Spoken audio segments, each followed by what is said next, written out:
যদি তাকওয়া না থাকে আল্লাহ তার কোনো আমল কবুল করে। এই যে আমাদের এখানে যে গোষ্ঠপিণ্ড আছে, তাকওয়া আছে, মৌলিক ভাবে এইটাকে 3 ভাগে ভাগ করা হয়েছে। কয় ভাগে? মূলত আমরা যেটাকে রূহ বলি, নাফস বলি, কলব বলি অথবা আত্মা বলি, যেটাই বলি না, এই যে আমাদের যে প্রত্যেক মানুষের আমরা বলি যে মানুষের রূহ বা আত্মা আছে, এটা সবার বিশ্বাস হয় যে আমাদের আত্মা বা রূহ আছে। কেউ কি দেখেছেন কোনো সময়? দেখেছেন? সূরা আনআমে আল্লাহ রাব্বুল আলামিন বলছেন যে আসআলুকা আনির রূহ, তারা আপনাকে রূহ সম্পর্কে জিজ্ঞেস করে, আপনি বলেন এটা আল্লাহর পক্ষ থেকে একটা আদেশ। মানে ইহুদিরা জিজ্ঞেস করে যে মুসলমানরা তোমরা বলো যে রূহ আছে, কলব আছে, এই জিনিসটা কি? এটা তো আমরা দেখি না। তো আল্লাহ এবার তাদের বলছে যে আসআলুকা আনির রূহ, তারা আপনাকে রূহ সম্পর্কে জিজ্ঞেস করে, আপনি বলেন যেটা আল্লাহর পক্ষ থেকে একটা মাত্র আদেশ। আদেশ মানে আল্লাহ যখন বলে যে অমুকের অন্তরের মধ্যে রূহ চলে যাও, তখন আমরা জীবন্ত হয়ে যাই। আল্লাহ যখন বলে যে অমুক ব্যক্তি থেকে আত্মা বের হয়ে যাও, তখন সারা দুনিয়ার মানুষ মিলেও ওই আত্মাটাকে আর বাঁচিয়ে রাখতে পারে না। এই যে রূহ বা আত্মা বা নাফস আমরা যেটাই বলি না কেন, এইটাকে মৌলিকভাবে 3 ভাগে ভাগ করা হয়েছে। তো 1 নাম্বার হচ্ছে নাফসের সুর। নাফসের সুর এটা হচ্ছে পাপী আত্মা। মানে এই আত্মাটা সবসময় মানুষকে পাপ কাজ করার পথে উদ্বুদ্ধ করে। যে আপনি মসজিদে আসছেন, আসার আগে শয়তান আপনাকে বলবে যে মসজিদে যে কি করবা, আর একটু পরে যাও, একটু ঘুমাও, একটু বাজার ঘাটে ঘুরে বেড়াও, চা খাও, অথবা প্রচন্ড গরম, এত গরমের মধ্যে মসজিদে যে কি করবা। এমন হয় না?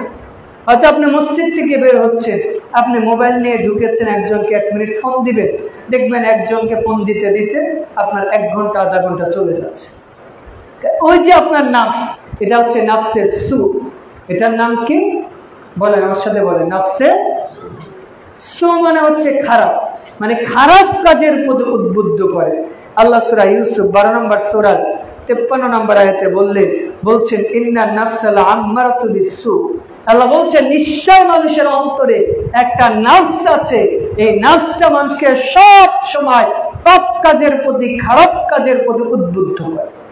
যখনই আপনাকে এই আত্মাটা খারাপ কাজের প্রতি উদ্বুদ্ধ করেছে, এরপরে আরেকটা আত্মা এসে এটাকে প্রোটেকশন দিবে। সেই আত্মাটার নাম হচ্ছে নাফসে লাওয়ামা। মানে আপনাকে যখন শয়তান বলল যে মোবাইলতে মিথ্যা কথা বল, চুরি কর, জিনা কর, তখন এই নাফসটাও চাইবে যে একটু পাপ কাজ করি, কিন্তু করার পরে যখন পাপ কাজ করে ফেলেছে, তখন এই নাফসটা বলবে যে নাফসে আম্মারা বলবে যে না, তুমি যে কাজটা করলে এই কাজটা তোমার ভালো হয়। তুমি যে সালাতে না এসে মোবাইল টিপলা, মসজিদে না এসে বাজারে ঘুরে বেড়াচ্ছ, অথবা ব্যবসা বাণিজ্যে ধোঁকাবাজি করছো, এইটা তুমি খারাপ কাজ করেছো। মানে এই নাফসটা তিরস্কার করবে যে তুমি যে কাজটা করেছো আসলে এটা ঠিক হয়। এরপরে আপনি পাপ কাজ করেছেন, আরেকটা নাফস আপনাকে তিরস্কার করেছে। তৃতীয় যে নাফসটা, এটা হচ্ছে নাফসে মুতমাইন্না, মানে প্রশান্ত আত্মা। এই আত্মাটা বলবে যে ঠিক আছে, তুমি পাপ করেছো, এখন আল্লাহর কাছে তাওবা করো, আল্লাহর কাছে ক্ষমা চাও, আর পাপ করবে।